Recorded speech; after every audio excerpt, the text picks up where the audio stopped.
Alrighty, and we are live. Hello, everyone. I'm Mikhail the Stray Cat, and we are going to pick up on Chapter 3 of Thomas Sowell's Basic Economics, where we left off last.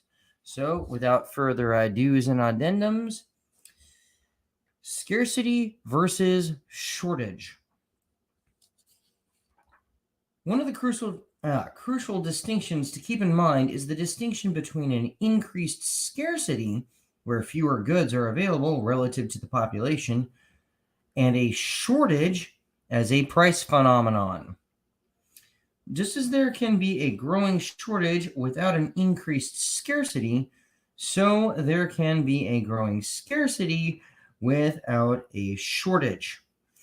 Now, a friend of mine brought to my attention that something does need to be explained here.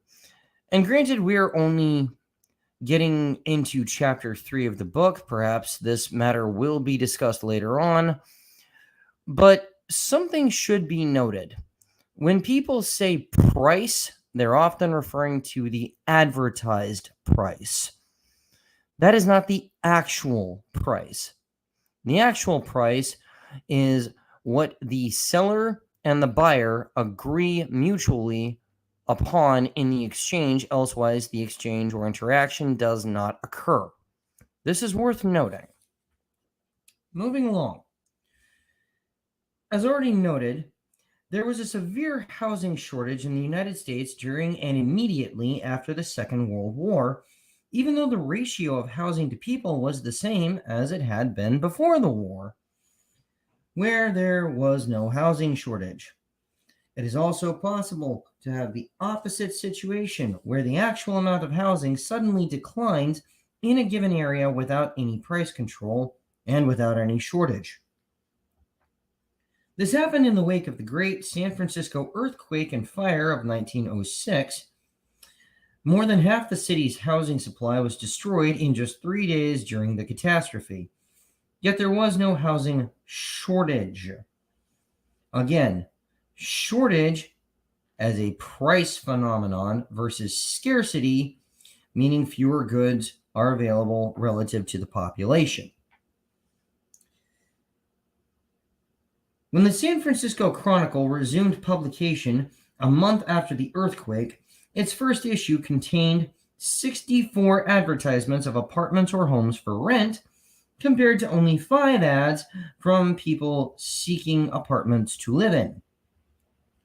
Of the 200,000 people suddenly made homeless by the earthquake and fire, temporary shelters housed 30,000 and an estimated 75,000 left the city. Still, that left nearly 100,000 people to be absorbed into the local housing market. Yet the newspapers of that time mentioned no housing shortage. Rising prices not only allocate existing housing, they provide incentives for rebuilding and for renters to use less space in the meantime, as well as incentives for those with space in their homes to take in roomers while rents are high. In short, just as there can be a shortage without any greater physical scarcity, so there can be a greater physical scarcity without any shortage. People made homeless by the huge 1906 San Francisco earthquake found housing more readily than people made homeless by New York's rent control laws that took thousands of buildings off of the market. Hoarding. In addition to shortages and quality deterioration under price controls, there is often hoarding, that is, individuals keeping a larger inventory of the price-controlled goods than they would ordinarily under free market conditions because of the uncertainty of being able to find it in the future. Thus, during the gasoline shortages of the 1970s, motorists were less likely to let their gas tanks get down as low as usual before going to a filling station to buy more gas. Some motorists with their tanks half full would drive into any filling station that happened to have gas and fill up the other half, as a precaution. With millions of motorists driving around with their gas tanks more full than usual, vast amounts of gasoline disappeared into individual inventories, leaving less available for sale from the general inventory at filling stations.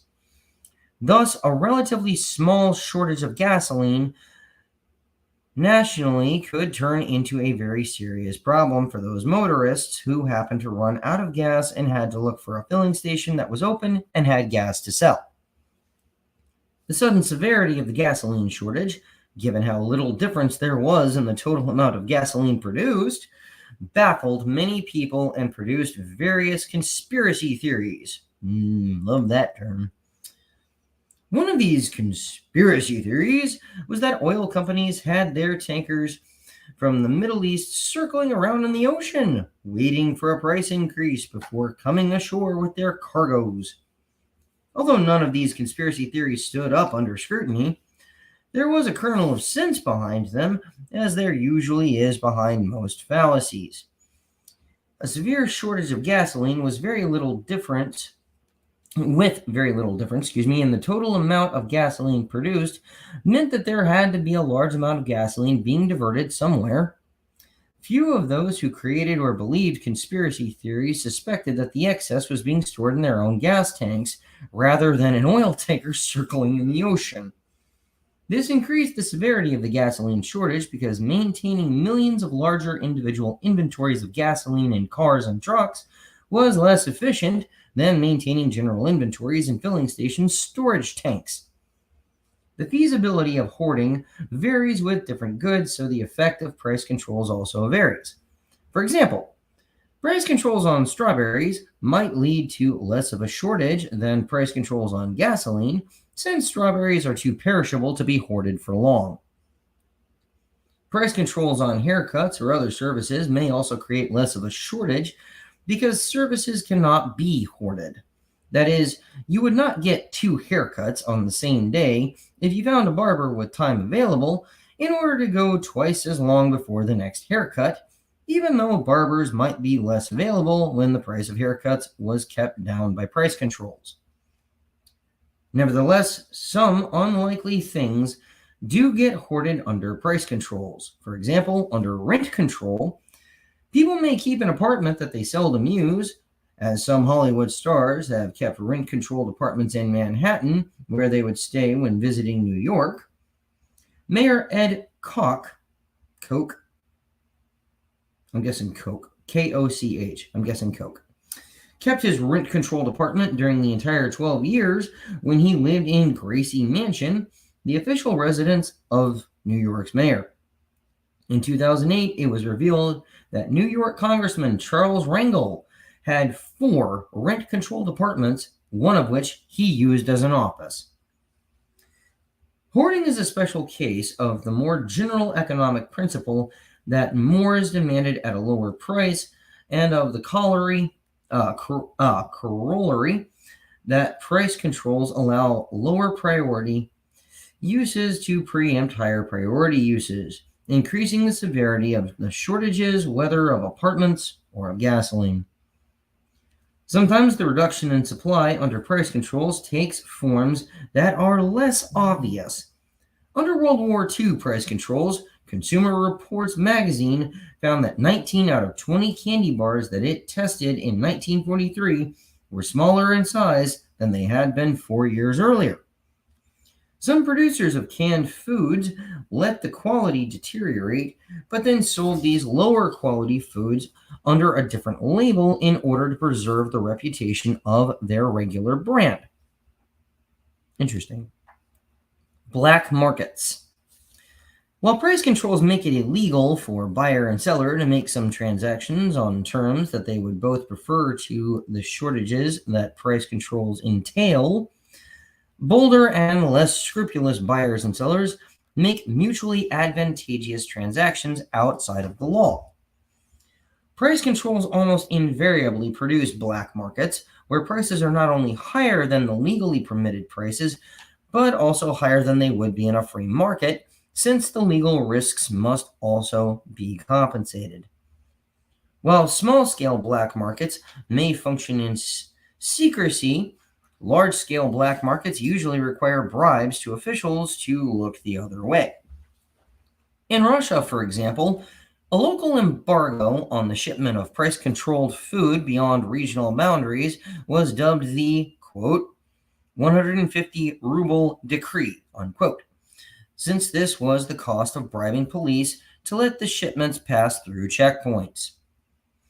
Even during the early Soviet period, when operating a black market in food was punishable by death, black markets still existed. As two Soviet economists of a later era put it, quote, even at the height of war communism, speculators and food smugglers, at the risk of their lives, brought as much grain into the cities as all the state purchases made under, I'm going to totally butcher this, Prodrazverstka. I can't pronounce that word. Prodrazverstka.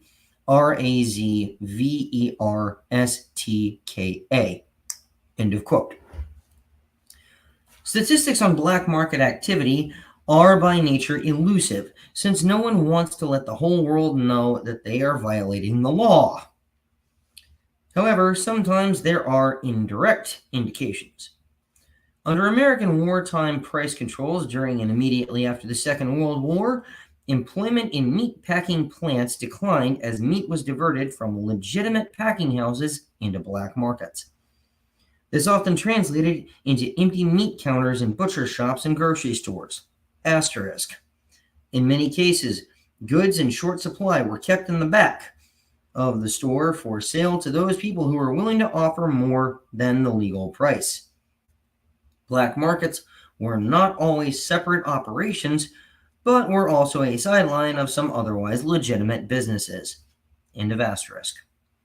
As in other cases, however, this was not due simply to an actual physical scarcity of meat, but to its diversion into illegal channels. Within 1 month after price controls were ended, employment in meat packing plants rose from 93,000 to 163,000, and then rose again to 180,000 over the next 2 months. Wow, that's a bit of an increase. This nearly doubling of employment in meatpacking plants in just 3 months indicated that meat was clearly no longer being diverted from the packing houses after price controls were ended. In the Soviet Union, where price controls were more pervasive and longer lasting, two Soviet economists wrote of a, quote, gray market, unquote, where people paid, quote, additional money for goods and services, unquote. Although these illegal transactions, quote, are not taken into account by official statistics, unquote, the Soviet economists estimated that 83% of the population used these forbidden economic channels.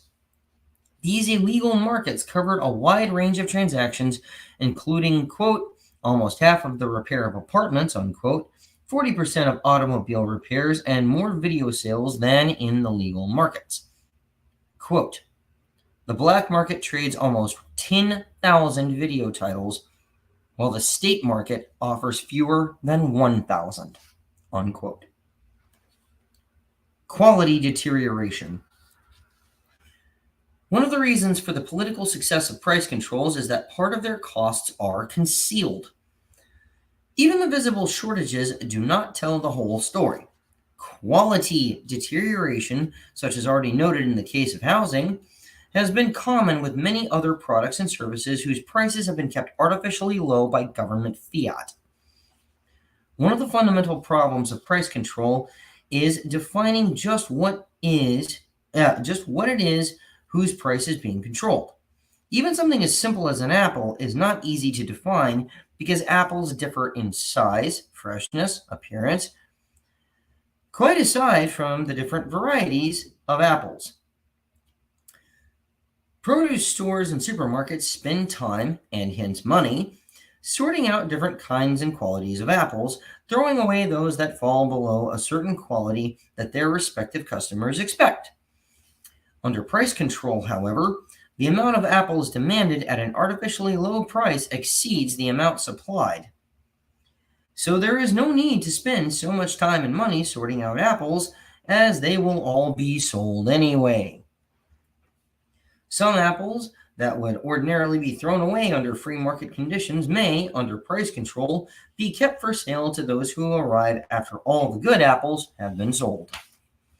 As with apartments under rent control, there is less incentive to maintain high quality when everything will sell anyway during a shortage. Some of the most painful examples of quality deterioration have occurred in countries where there are price controls on medical care. Ooh, this should be good. At artificially low prices, more people go to doctor's offices with minor ailments like sniffles or skin rashes that they might otherwise ignore or else might treat with over-the-counter medications, perhaps with a pharmacist's advice. But all this changes when price controls reduce the cost of visits to the doctor's office, and especially when these visits are paid for by the government and are therefore, air quotes here, free to the patient. Wow, doesn't that sound oddly familiar? In short, more people make more claims on doctors' time under price control, leaving less time for other people with more serious or even urgent medical problems. Thus, under Britain's government-controlled medical system, a 12-year-old girl was given a breast implant while 10,000 people waited 15 months or more for surgery. A woman with cancer had her operation postponed so many times that the malignancy eventually became inoperable. The priorities which prices automatically cause individuals to consider are among the first casualties of price controls. A study conducted by the International Organization for Economic Cooperation and Development found that among 5 English-speaking countries surveyed, only in the United States was the percentage of patients waiting for elective surgery for more than 4 months in single digits. All the other English-speaking countries, namely Australia, Canada, New Zealand, and the United Kingdom, had more than 20% of their patients waiting more than 4 months, with 38% of those in the United Kingdom waiting at least that long.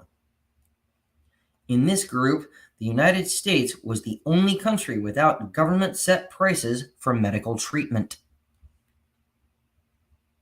Incidentally, the term, quote, elective surgery, unquote, was not confined to cosmetic surgery or other medically unnecessary procedures, but in this study included cataract surgery, hip replacement, and coronary bypass surgery.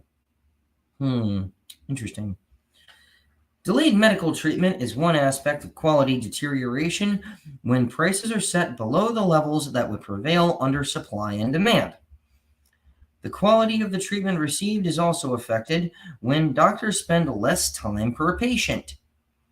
In countries around the world, the amount of time that physicians spend per patient visit has been shorter under government-controlled medical care prices compared to the time spent by physicians where prices are not controlled.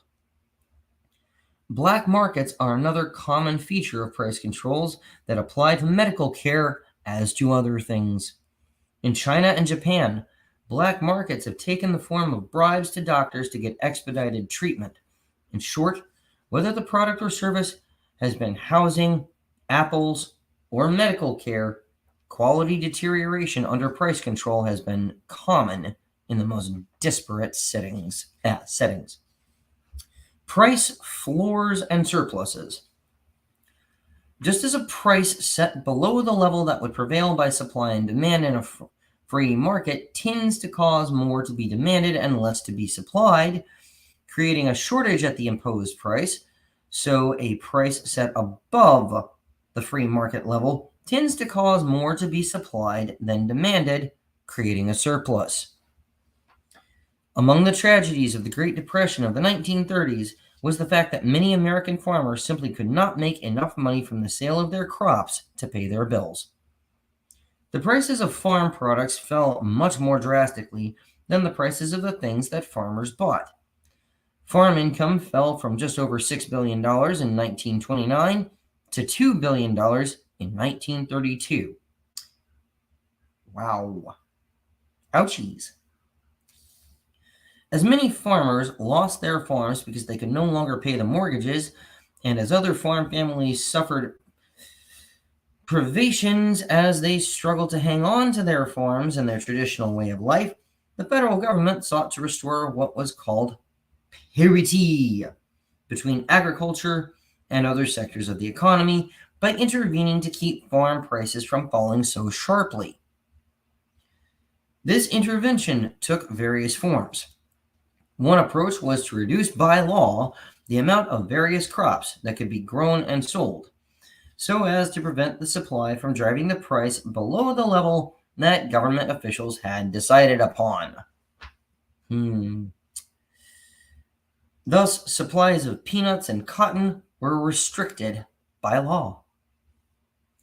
Supplies of citrus fruit, nuts, and various other farm products were regulated by local cartels of farmers, backed up by the authority of the Secretary of Agriculture to issue marketing orders and prosecute those who violated these orders by producing and selling more than they were authorized to produce and sell. Such arrangements continued for decades after the poverty of the Great Depression was replaced by the prosperity of the economic boom following World War II, and many of these restrictions continue to this day. These indirect methods of keeping prices artificially high were only part of the story. The key factor in keeping farm prices artificially higher than they would have been under free market supply and demand was the government's willingness to buy up the surpluses created by its control of prices. This they did for such farm products as corn, rice, tobacco, and wheat, among others, and many of these programs continue on to the present as well. Regardless of what group was initially supposed to be helped by these programs, the very existence of such programs benefited others as well, and these new beneficiaries made it politically difficult to end such programs, even long after the initial conditions had changed and the initial beneficiaries were now a small part of the constituency, politically organized and determined to keep these programs going. Asterisk. This is not an uncommon pattern in the evolution of other kinds of government programs. End of asterisk. Price control in the form of a, quote, floor, unquote, under prices, preventing these prices from falling further, produced surpluses as dramatic as the shortages produced by price control in the form of a, quote, ceiling, unquote, preventing prices from rising higher. In some years, the federal government bought more than 1/4 of all the wheat grown in the United States and took it off the market in order to maintain prices at a predetermined level. During the Great Depression of the 1930s, agricultural price support programs led to vast amounts of food being deliberately destroyed at a time when malnutrition was a serious problem in the United States and hunger marches were taking place in cities across the country. For example, the federal government bought 6 million hogs in 1933 alone and destroyed them. Huge amount Huge amounts of farm produce were plowed under in order to keep it off the market and maintain prices at the officially fixed level, while vast amounts of milk were poured down the sewers for the same reason. Meanwhile, many American children were suffering from disease caused by malnutrition. Still, there was a food surplus. A surplus, like a shortage, is a price phenomenon. A surplus does not mean that there is some excess relative to the people. There was not too much food relative to the population during the Great Depression. The people simply did not have enough money to buy everything that was produced at the artificially high prices set by the government. A very similar situation existed in poverty-stricken India at the beginning of the 21st century, where there was a surplus of wheat and rice under government price support. The Far Eastern Economic Review reported, quote, India's public stock of food grains is at an all-time high, and next spring it will grow still further to a whopping 80 million tons, or 4 times the amount necessary in case of a national emergency. Yet while that wheat and rice sits idle, in some cases for years, to the point of rotting, millions of Indians don't have enough to eat. Unquote. A report from India in the New York Times told a very similar story under the headline, Poor in India Starve as Surplus Wheat Rots. Quote, surplus from this year's wheat harvest, bought by the government from farmers, sits moldering in muddy fields here in Punjab state.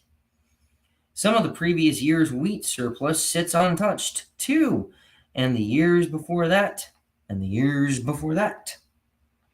To the south, in the neighboring state of, I'm going to butcher this, Rajasthan, Rajasthan. Rajasthan? We'll go with that. Villagers ate boiled leaves or discs of bread made from grass seeds in late summer and autumn because they could not afford to buy wheat. One by one, children and adults, as many as 47 in all, wilted away from hunger-related causes, often clutching pained stomachs. End of quote. A surplus or glut of food in India, where malnutrition is still a serious problem, might seem like a contradiction in terms. But food surpluses under floor prices are just as real as the housing shortages under ceiling prices. In the United States, the vast amount of storage space required to keep surplus crops off the market once led to such desperate expedients as storing these farm products in unused warships when all the storage facilities on land had been filled to capacity. Otherwise, American wheat would have had to be left outside to rot, just as in India. A series of bumper crops in the United States could lead to the federal government's having more wheat in storage than was grown by American farmers all year. In India, it was reported in 2002 that the Indian government was spending more on storage of its surplus produce than on rural development, irrigation, and flood control combined. It was a classic example of a misallocation of scarce resources which have alternative uses, especially in a poor country. So long as the market price of the agricultural product covered by price control stays above the level at which the government is legally obligated to buy it, the product is sold in the market at a price determined by supply and demand. But when there is either a sufficient increase in the amount supplied or a sufficient reduction in the amount demanded, the resulting lower price can fall to a level at which the government buys what the market is unwilling to buy. For example, when powdered milk was selling in the United States for about $2.20 a pound in 2007, it was sold in the market, but when the price fell to 80 cents a pound in 2008, the U.S. Department of Agriculture found itself legally obligated to buy about 120 million pounds of powdered milk at a total cost exceeding $90 million.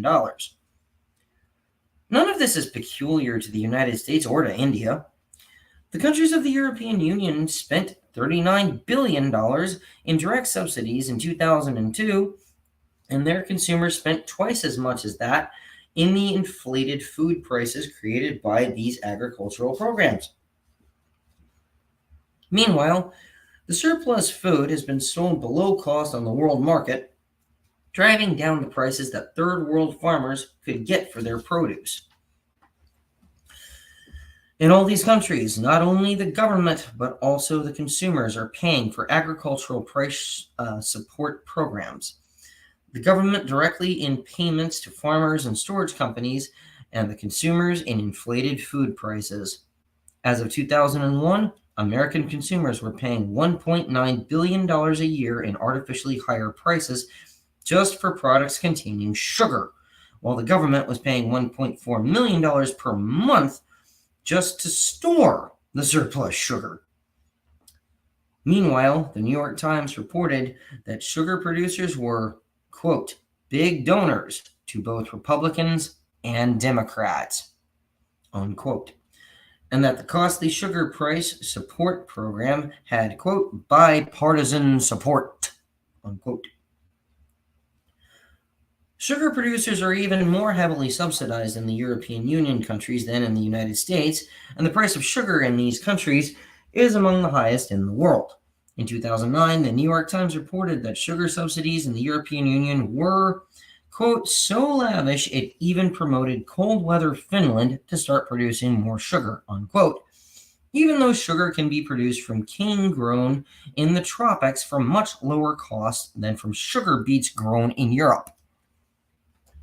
In 2002, the U.S. Congress passed a farm subsidy bill that was estimated to cost the average American family more than $4,000 over the following decade in taxes and inflated food prices. Nor was this a new development. During the mid-1980s, when the price of sugar on the world market was 4 cents a pound, the wholesale price within the United States was 20 cents a pound.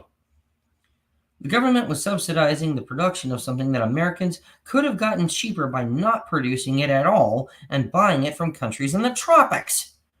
This has been true of sugar for decades. Moreover, sugar is not unique in this respect, nor is the United States. In the nations of the European Union, the prices of lamb, butter, and sugar are all more than twice as high as their world market prices. As a writer for the Wall Street Journal put it, every cow in the European Union gets more subsidies per day than most sub-Saharan Africans have to live on. Although the original rationale for the American price support programs was to save family farms, in practice, more of the money went to big agricultural corporations, some of which received millions of dollars each, while the average farm received only a few $100s. Most of the money from the 2002 bipartisan farm bill will likewise go to the wealthiest 10% of farmers, including David Rockefeller, Ted Turner, and a dozen companies on the Fortune 500 list. In Mexico as well, 85% of agricultural subsidies go to the largest 15% of farmers.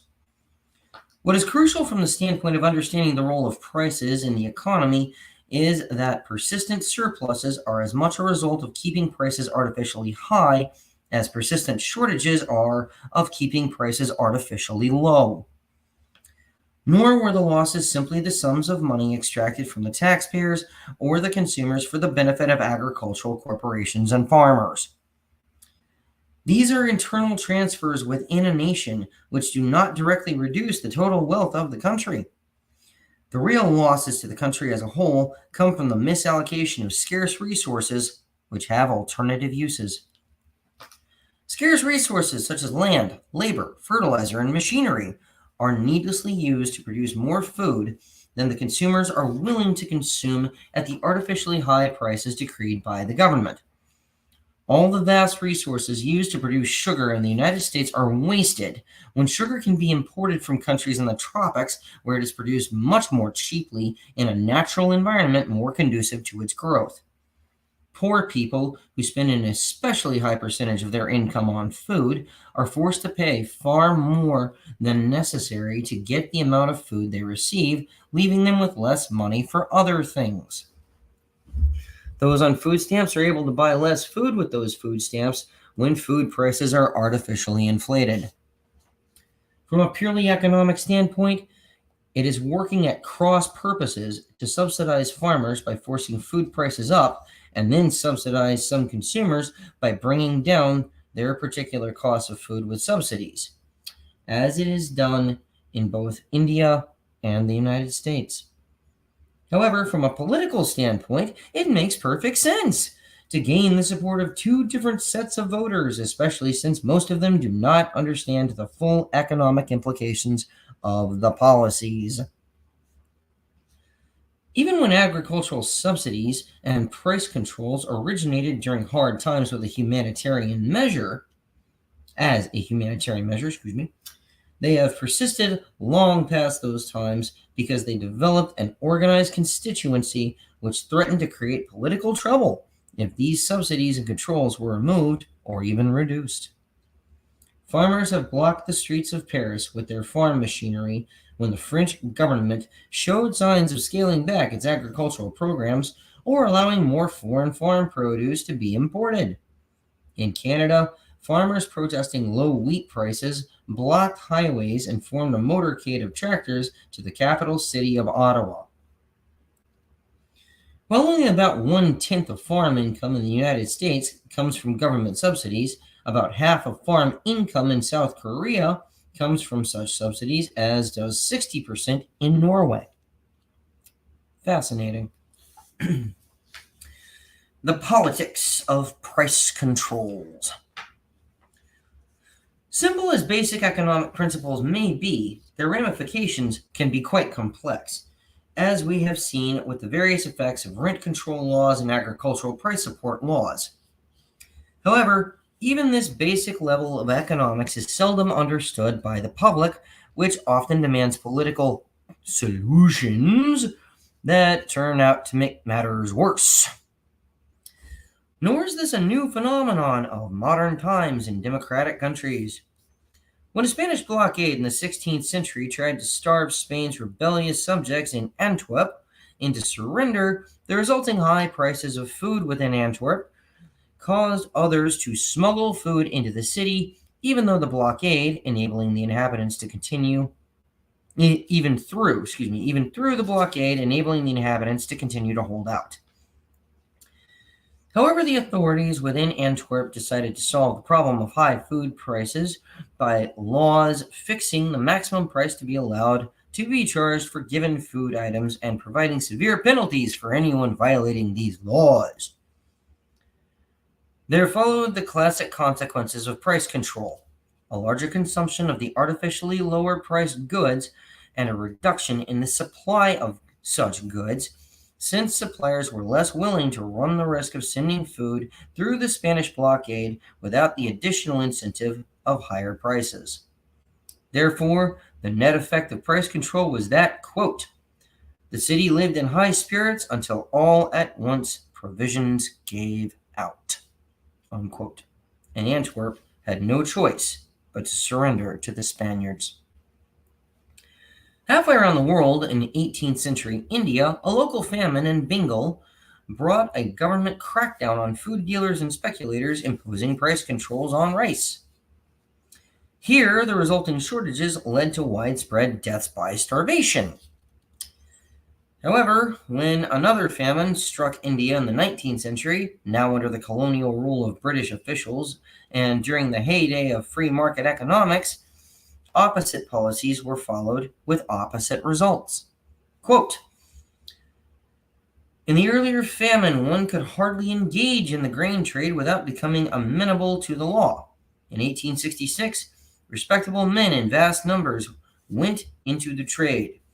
For the government, by publishing weekly returns of the rates in every district, rendered the traffic both easy and safe. Everyone knew where to buy grain cheapest and where to sell it dearest, and food was accordingly bought from the districts which could best spare it and carried to those who most urgently needed it, unquote. As elementary as all this may seem, in terms of economic principles, it was made possible politically only because the British colonial government was not accountable to local public opinion. In an era of democratic politics, the same actions would require either a public familiar with basic economics or political leaders willing to risk their careers to do what needed to be done. It is hard to know which is less likely. Politically, price controls are always a tempting quick fix for inflation, and certainly easier than getting the government to cut back on its own spending that is often behind the inflation. It may be considered especially important to keep the prices of food from rising. Accordingly, Argentina put price controls on wheat in the early 21st century. Predictably, Argentine farmers reduced the amount of land that they planted with wheat from 15 million acres in 2000 to 9 million acres in 2012. Since there is a large international market for wheat where the price is higher than the price permitted domestically in Argentina, the government also found it necessary to block wheat exports that would have made the the domestic wheat shortage worse. The greater the difference between free market prices and the prices decreed by price control laws, the more severe the consequences of price control. In 2007, Zimbabwe's government responded to runaway inflation by ordering sellers to cut prices in half or more. Just a month later, the New York Times reported, quote, Zimbabwe's economy is at a halt, unquote. It detailed some specifics, quote, bread, sugar, and cornmeal, staples of every Zimbabwean's diet, have vanished, seized by mobs who denuded stores like locusts in wheat fields. Meat is virtually non-existent, even for members of the middle class who have money to buy it on the black market. Gasoline is nearly unobtainable. Hospital patients are dying for lack of basic medical supplies. Power blackouts and water cutoffs are endemic, unquote. As with price controls in other times and places, price controls were viewed favorably by the public when they were first imposed in Zimbabwe. Quote, ordinary citizens initially greeted the price cuts with a euphoric and short-lived shopping spree, unquote, according to the New York Times. Both the initial reactions and the later consequences were much as they had been in Antwerp centuries earlier. When a local area is devastated by a hurricane or some other natural disaster, many people consider it unconscionable if businesses in that area suddenly raise the prices of such things as bottled water, flashlights, or gasoline, or if local hotels double or triple the prices of their rooms when there are many local people suddenly made homeless who are seeking temporary shelter. Often, price controls are regarded as a necessary quick fix in this situation. The political response has often been to pass laws against, quote, price gouging, unquote, to stop such unpopular practices. Yet, the role of prices in allocating scarce resources is even more urgently needed when local resources have suddenly become more scarce than usual, relative to the increased demand from people suddenly deprived of the resources normally available to them as a result of the destruction created by storms or wildfires or some other natural disaster. Where homes have been destroyed, for example, the demand for local hotel rooms may rise suddenly, while the supply of hotel rooms at best remains the same, assuming that none of these hotels has been damaged or destroyed. When the local population wants more hotel rooms than there are available locally, these rooms will have to be rationed, one way or another, whether by prices or in some other way. If the prices of hotel rooms remain what they have been in normal times, those who happen to arrive at the hotels first will take all the rooms, and those who arrive later will either have to sleep outdoors or in damaged homes that may offer little protection from the weather, or else leave the local area and thus leave their homes vulnerable to looters. But if hotel prices rise sharply, people will have incentives to ration themselves. A couple with children who might rent one hotel room for themselves and another for their children, when the prices are kept down to their normal level, will have incentives to rent just one room for the whole family when the rents are abnormally high. That is, when there is, quote, price gouging, unquote. Similar principles apply when there are local shortages of other things suddenly in higher demand in the local area. If electric power has been knocked out locally, the demand for flashlights may greatly exceed the supply. If the prices of flashlights remain the same as before, those who arrive first at stores selling flashlights may quickly exhaust the local supply, so that those who arrive later are unable to find any more flashlights available. However, if the prices of flashlights skyrocket, a family that might otherwise buy multiple flashlights for its members is more likely to make do with just one of the unusually expensive flashlights, which means that there will be more flashlights left for others. If there is an increased demand for gasoline, whether for electric generators or to drive automobiles to other areas to shop for things in short supply locally, or to move out of the stricken local area entirely, this can create a shortage of gasoline until new supplies can arrive at filling stations or until electric power is fully restored so that the pumps at more filling stations can operate. If the price of gasoline remains what it has been in normal times, Those who get to the filling stations first may fill up their gas tanks and exhaust the local supply, leaving those who arrive later with no gasoline to purchase. But if the price of gasoline skyrockets, motorists who arrive earlier may buy just enough of the unusually expensive gasoline to get them out of the area of local destruction so that they can then fill up their gas tanks much less expensively in places less affected by the natural disaster. That leaves more gasoline available locally for others. When local prices spike, that affects supply as well, both before and after the natural disaster. The arrival of a hurricane is usually foreseen by meteorologists, and their predictions of approaching hurricanes are usually widely reported. Supplies of all sorts of things that are usually needed after a hurricane strikes, flashlights, bottled water, gasoline, lumber, etc., for example, are more likely to be rushed to the area where the hurricane is likely to strike before the hurricane actually gets there if suppliers anticipate higher prices. This means that shortages can be mitigated in advance. But if only the usual prices in normal times can be expected, there is less incentive to incur the extra costs of rushing things to an area where disaster is expected to strike. Similar incentives exist after a hurricane or other disaster is struck. To replenish supplies in a devastated area can cost more due to damaged roads and highways, debris and congested traffic from people fleeing the area, and so on. Skyrocketing local prices can overcome the reluctance to take on these local obstacles that entail additional costs. Moreover, each supplier has incentives to try to be the first to arrive on the scene, since that is when prices will be highest before additional suppliers arrive and their competition drives prices back down. Time is also of great importance to people in a disaster area who need a continuous supply of food and other necessities. Prices are not the only way to ration scarce resources, either in normal times or in times of sudden increases in scarcity. But the question is whether alternative systems of rationing are usually better or worse. History shows, repeatedly, the effect of price controls on food in creating hunger or even starvation.